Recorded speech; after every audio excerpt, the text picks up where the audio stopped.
wabarakatuh dan selamat sejahtera kepada pelajar, guru, ibu bapa yang sedang menonton bicara ini. Bersyukur kita kerana dapat menghadirkan diri dalam sesi bicara pengurusan dan pematuhan SOP pasca COVID-19. Saya Puan Tengku Sharifat Amira binti Tengku Azlan sebagai pengacara anda hari ini. Baik, bicara yang dibuat secara alamaya ini adalah salah satu inisiatif untuk memupuk kesedaran kita untuk menghadapi pandemik ini.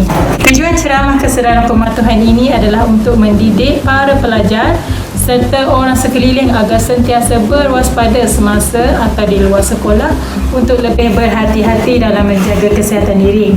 Baik, tanpa melengahkan masa lagi, saya ingin memperkenalkan 7 orang barisan penceramah kita yang terdiri daripada yang pertama Encik Muhammad Zadi bin Osman, yang kedua Encik Muhammad Hazrin bin Abdul Malik, yang ketiga Encik Muhammad Nabil Fikri bin Ahmad, yang keempat Puan Azlin Haslinda binti Ismail, yang kelima Puan Nurul Ain binti Abdul Rahim, yang keenam Encik Kharili Edi Kimli, dan yang terakhir Puan Nur Afiqah Najwa binti Ismail. Persilakan. Coronavirus adalah satu keluarga besar virus yang menyebabkan jangkitan saluran pernafasan seperti SARS dan MERS COVID. Coronavirus terbaru dan menjadi pandemik di seluruh dunia masa kini dikenali sebagai novel coronavirus 2019, iaitu dikenali sebagai COVID-19. COVID-19 telah mula dikesan di negara China dengan kes pertama disahkan pada 7 Januari 2020 di Wuhan, Hubei, China. Dalam tempoh 3 minggu seterusnya, kes-kes disahkan di Thailand, Nepal, Amerika Syarikat, Korea Selatan, Singapura, Perancis, Vietnam, Malaysia, Australia, Kanada dan Cambodia, Sri Lanka dan Jerman seterusnya. Kes pertama di Malaysia disahkan pada 25 Januari 2020 sehingga kini penyakit COVID-19 masih lagi menular di Malaysia. Sejak 20 September 2020, Malaysia sudah memasuki permulaan gelombang ketiga COVID-19. Susulan peningkatan mendadak kes jangkitan virus COVID-19, Kementerian Kesihatan Malaysia dan pihak berkuasa terus menjalankan program dan aktiviti kawalan dan pencegahan bagi membendung COVID-19 di Malaysia. Bagaimanakah novel coronavirus 2019 merebak? Cara penularan coronavirus melalui individu kepada individu lain adalah melalui titisan dari hidung atau mulut yang tersebar apabila seseorang yang dijangkiti coronavirus batuk atau bersin. Titisan ini melekat pada objek dan permukaan sekelilingnya. Orang lain yang menyentuh objek atau permukaan ini mempunyai risiko mendapat jangkitan coronavirus apabila beliau menyentuh mata, hidung atau mulutnya selepas menyentuh permukaan objek yang tercemar. Seseorang itu juga boleh dijangkiti COVID-19 ini jika mereka berada dekat dengan pesakit COVID-19 melalui pengesanan batuk, bersin atau bercakap di dalam jarak yang dekat. Itulah sebabnya penting untuk mengekalkan jarak sekurang-kurangnya 1 meter daripada orang yang bergejala. KKM sentiasa mengawasi perkembangan jangkitan ini dan mengemas kini maklumat penyakit ini di dalam laman sesawang KKM. Kita dinasihatkan supaya mengamal norma baru dan mematuhi SOP yang ditetapkan. Baiklah, apakah kriteria seseorang yang disyaki mengidap penyakit COVID-19 ini? Jika anda disyaki mengidap penyakit COVID-19, apa yang anda perlu tahu apabila anda memenuhi kriteria secara klinikal dan epidemiologi? Apa yang dimaksudkan dengan kriteria klinikal? Pertama adalah dari segi anda mengalami gejala demam, kesejukan, menggigil, sakit otot, sakit kepala, sakit tekak, loyak atau muntah, cari pirit, serta hidung tersumbat atau sesama secara tiba-tiba. Sekurang-kurangnya 2 daripada gejala tersebut anda harus berjumpa dengan pakar kesihatan. Atau salah satu daripada gejala seperti batuk, sesak nafas, kesukaran bernafas, hilang deria bau secara tiba-tiba, hilang deria rasa secara tiba-tiba. Mengalami pernafasan yang teruk dengan sekurang-kurangnya adalah satu daripada gejala berikut: radang-radang paru-paru, sindrom kecemasan respiratory akut. Okey, saya akan menerangkan dari segi kriteria epidemiologi. Itu bermaksud pernah menghadiri majlis atau kawasan yang berkaitan dengan kluster COVID-19 di zon merah atau pernah mengembara di tinggal di luar negara dalam masa 14 hari sebelum gejala, atau anda berkait rapat dengan pesakit COVID-19 dalam masa 14 hari sebelum bergejala. Siapakah golongan berisiko tinggi? Golongan berisiko tinggi adalah seperti kanak-kanak, pelajar, warga emas berusia 60 tahun ke atas, pesakit dan pesakit yang mempunyai penyakit kronik, pesakit daya ketahanan badan yang rendah dan juga wanita hamil. Mengapakah kuarantin perlu dijalankan selama 14 hari walaupun ujian pengesanan COVID-19 kali pertama negatif?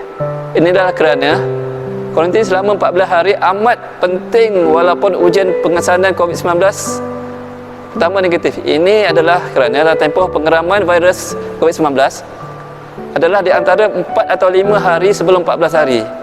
Sebanyak 75% kontak rapat kepada pesakit COVID-19 dikesan positif pada hari pertama dan 25% dikesan positif pada hari ke-13.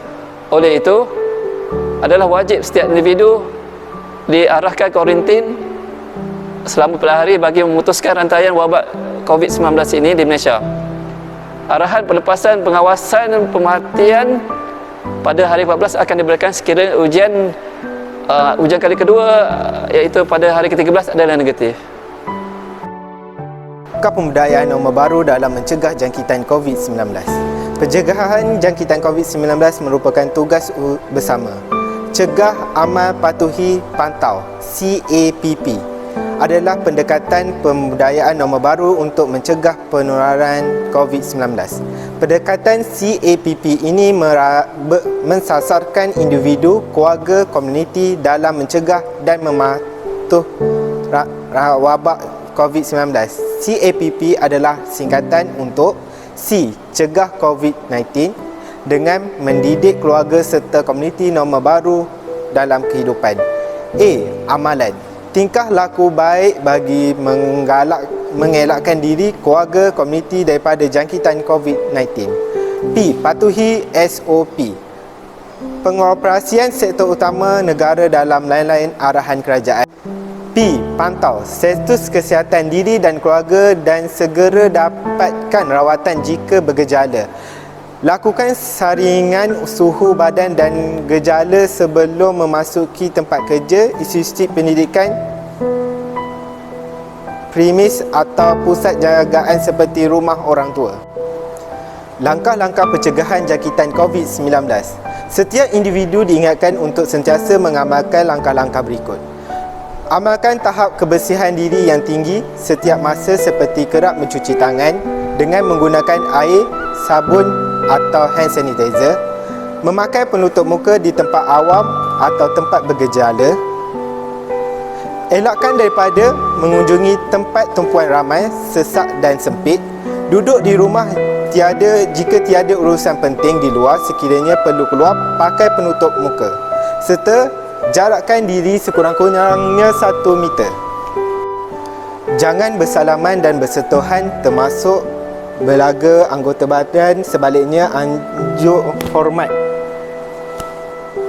Amalkan etika batuk dan bersin yang betul.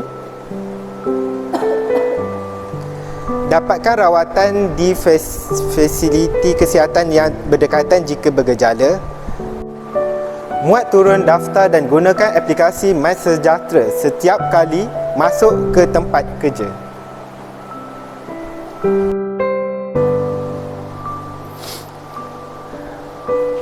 Kementerian Pendidikan Malaysia telah mengeluarkan garis panduan pengurusan dan pengoperasian sekolah dalam norma baharu untuk rujukan pentadbir guru di sekolah yang merangkumi langkah-langkah bagi mengawal penularan jangkitan penyakit coronavirus 2019. Objektif garis panduan ini adalah untuk memastikan yang pertama, pengurusan sekolah dan asrama dapat dilaksanakan dengan lebih lancar dan teratur.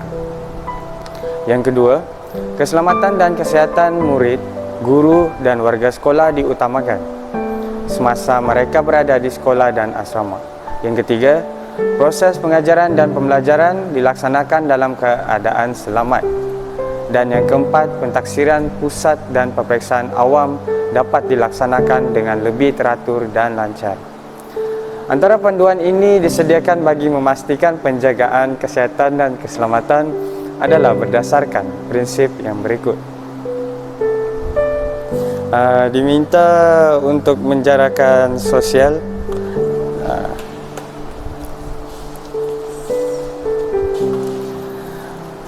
Okey. Bagi mengelakkan 3C, iaitu menjauhi kawasan yang sesak, crowded place,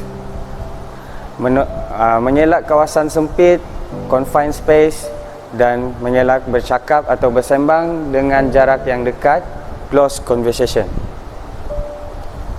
Tafsiran terma yang digunakan penjarakan fizikal bermaksud jarak antara seorang individu dengan individu lain sekurang-kurangnya 1 meter dalam sebarang aktiviti. Contohnya seperti ini.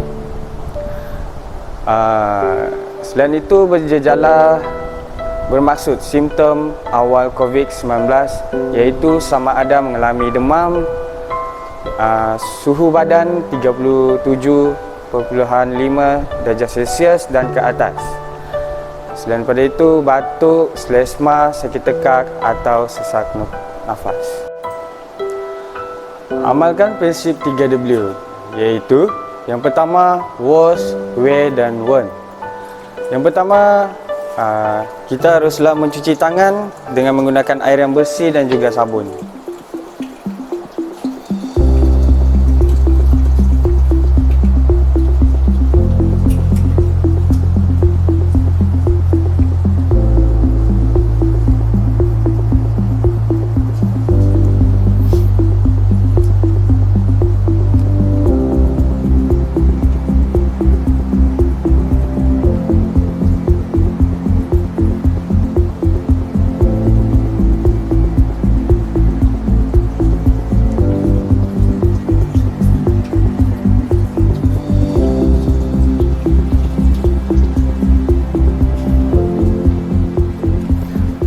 Setelah selesai mencuci tangan dengan menggunakan air yang bersih dan juga sabun, seterusnya yang kedua haruslah meletakkan sanitizer.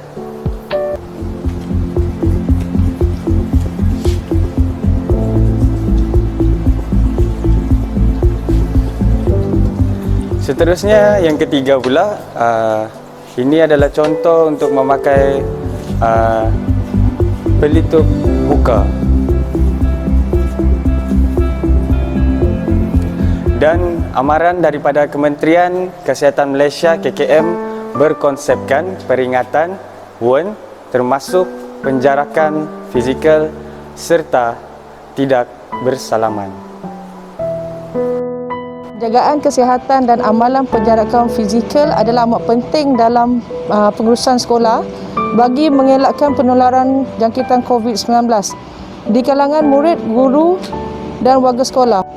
Memastikan premis berada dalam keadaan selamat untuk beroperasi dengan amalan normal baru, iaitu seperti daftar aplikasi MySejahtera dan mengikuti SOP yang telah ditetapkan, mengambil suhu dan menggunakan hand sanitizer.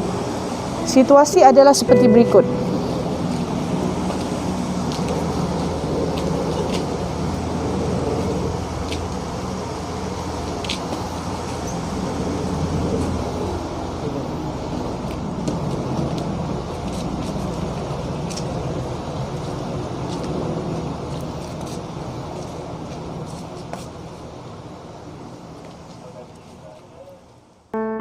Dalam pelibatan ibu bapa pula, memastikan anak-anak jagaan berada dalam keadaan sihat, menjaga kebersihan diri dan tidak menunjukkan gejala awal COVID-19 sebelum hadir ke sekolah. Membantu anak-anak jagaan belajar mengikut kemampuan ibu bapa dan memberikan motivasi kepada anak-anak jagaan untuk terus belajar. Ibu bapa boleh dilibatkan melalui Persatuan Ibu Bapa dan Guru iaitu PIBG dan Kumpulan Sokongan Ibu Bapa KSIB bagi membantu pihak sekolah meningkatkan kesedaran dan kefahaman berkaitan dengan penularan jangkitan COVID-19.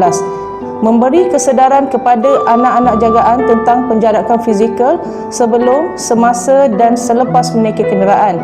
Menasihati anak-anak jagaan supaya tidak berjabat tangan, iaitu bersalaman atau bersentuhan antara satu sama lain, sama ada guru, rakan-rakan atau orang sekeliling. Menasihati anak-anak jagaan supaya sentiasa mengamalkan kebersihan sebelum dan selepas makan. Menggalakkan ibu bapa penjaga sendiri yang menghantar dan mengambil anak-anak jagaan.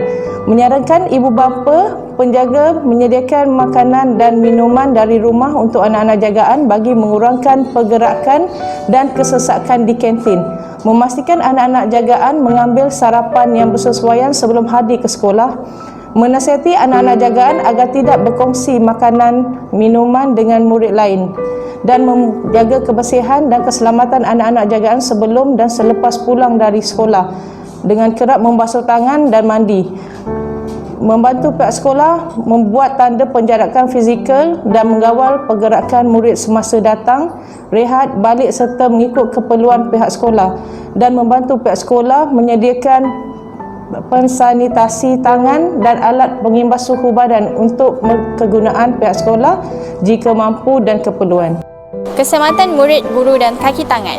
Jawatan kuasa sekolah hendaklah memastikan pemeriksaan kesihatan, pemeriksaan suhu badan, pengurusan pensatian tangan dan pemantauan gejala seperti demam, batuk, sakit tekak dan juga sesak nafas.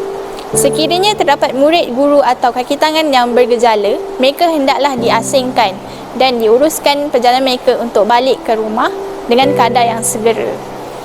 Ibu bapa penjaga disarankan tidak menghantar anak-anak jagaan ke premis sekiranya murid bergejala, dan guru bimbingan dan kaunseling perlu melaksanakan ujian minda sihat secara berkala bagi mengenal pasti murid yang berkesan dengan peraturan baru di sekolah. Sekiranya terdapat murid, guru atau kaki tangan yang mempunyai perjalanan di luar negara, mereka hendaklah mengemukakan rekod kesihatan seperti surat arahan kuarantin daripada KKM, dan murid dan guru juga perlulah memenuhi syarat dan hendaklah diasingkan dan diuruskan perjalanan mereka untuk balik ke rumah dengan keadaan yang segera. Seterusnya, pengurusan murid bergejala. Pelajar hendaklah melaporkan dengan segera kepada warden sekiranya diri sendiri atau rakan mereka mengalami tanda-tanda demam, batuk, sesama, sakit tekak ataupun sesak nafas. Semasa di asrama, murid yang tidak sihat perlu diasingkan dan diberi pelitup separuh muka untuk dipakai secara dan dihantar ke klinik kesihatan untuk rawatan atau dibawa pulang oleh ibu bapa penjaga mereka. Sekiranya terdapat murid yang bergejala, pihak sekolah perlu mendapatkan nasihat Pejabat Kesihatan Daerah PKD untuk tindakan yang selanjutnya. Yang bergejala haruslah dibawa kepada bilik rawatan, bilik kesihatan ataupun bilik isolasi.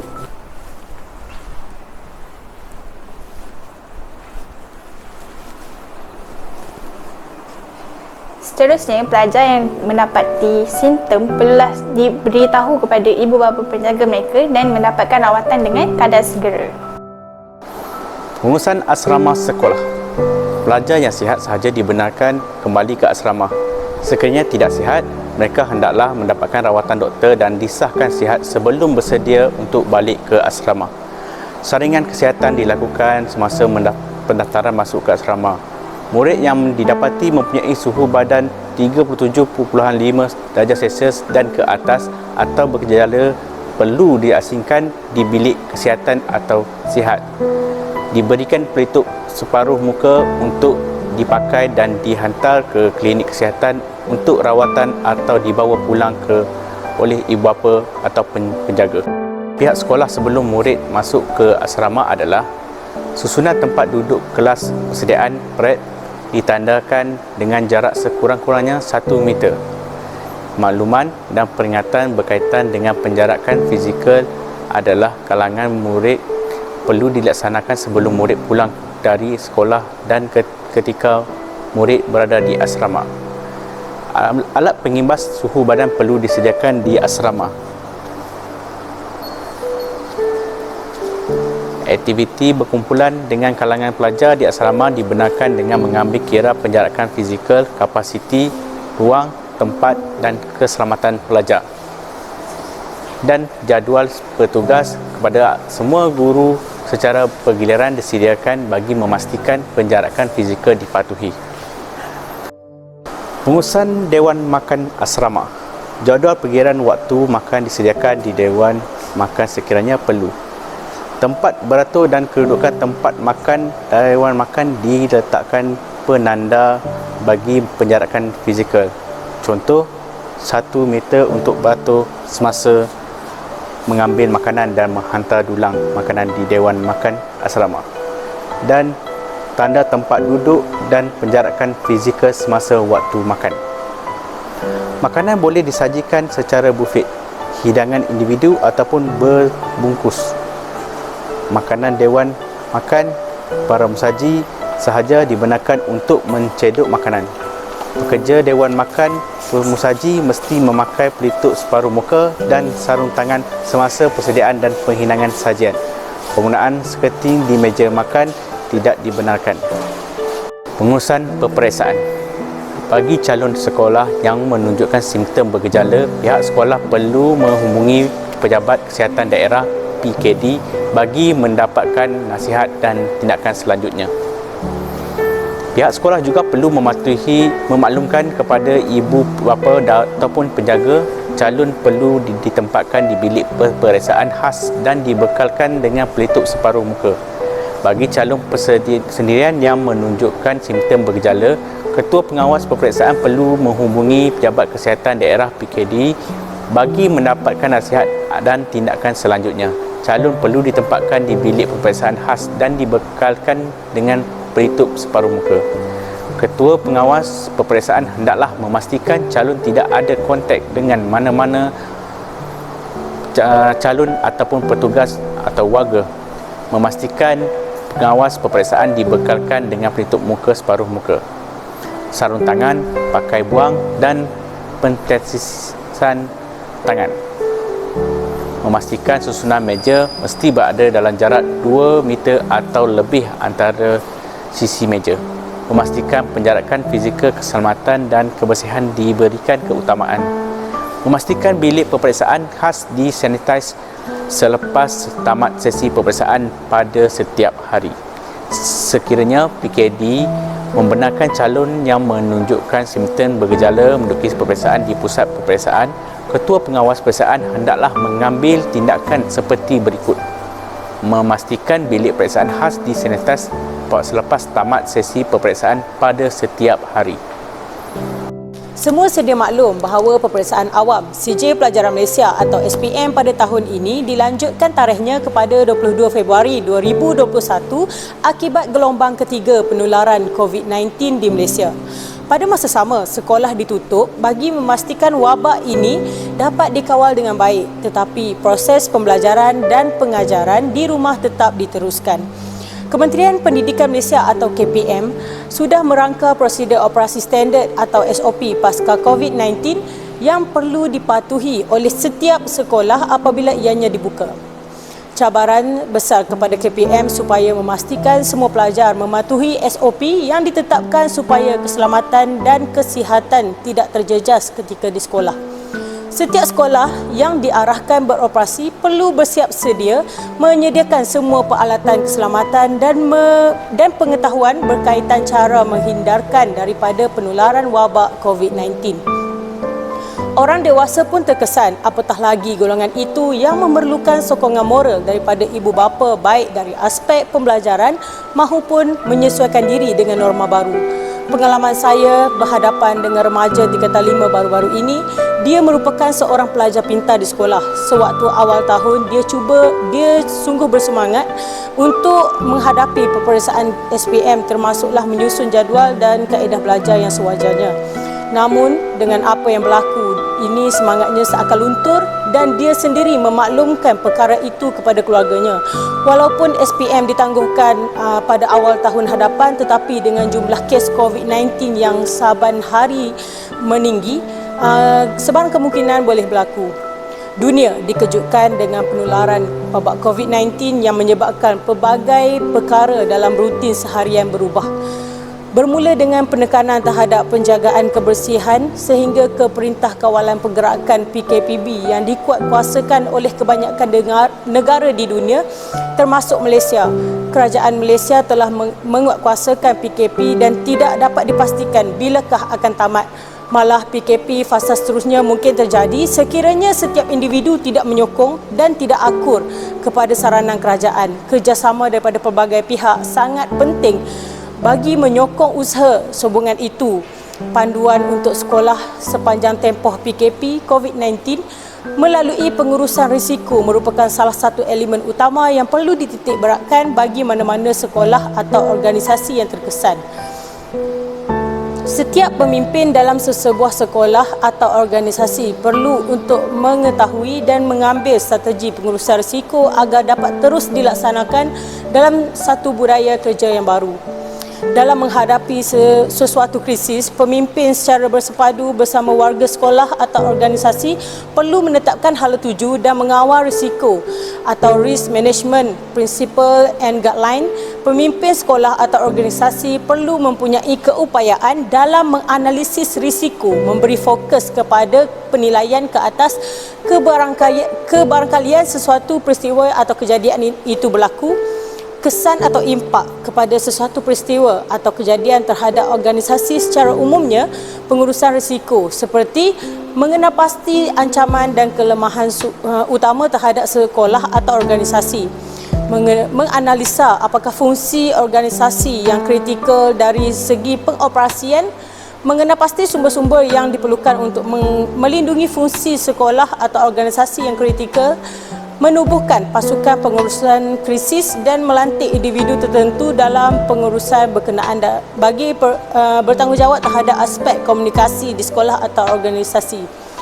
Pelajar sekolah dan juga tidak dibenarkan menghadiri kelas sejak pelaksanaan Perintah Kawalan Pergerakan pada 18 Mac 2020. Mereka dinasihatkan berada di rumah dan meneruskan pembelajaran dalam talian. Namun timbul kegusaran dalam kalangan pelajar dan juga ibu bapa, adakah pembelajaran dalam talian memberi kesan yang sama seperti pembelajaran formal di dalam kelas? Krisis COVID-19 tidak akan berakhir sehinggalah penemuan vaksin di mana jangkaan awal senario ini hanya akan berlaku sekitar tahun hadapan. Adakah pelajar perlu meneruskan pembelajaran dalam talian walhal pelbagai isu timbul akibat pembelajaran tidak formal, iaitu pelajar tidak mempunyai akses internet, pelajar yang tiada peranti, kesukaran guru dan ibu bapa memantau prestasi pelajar, tiada proses pembelajaran dua hala, sebaliknya hanya membuat kerja rumah. Perkara ini bukan mudah. Walaupun ada yang bekerja dari rumah, tetapi sebenarnya tanggungjawab semakin bertambah kerana banyak perkara yang perlu diteruskan. Kadang-kadang tak terkejar dan kita bimbang perkara ini akan memberi tekanan dan kesan buruk kepada emosi ibu bapa sekaligus memberi impak kepada para pelajar.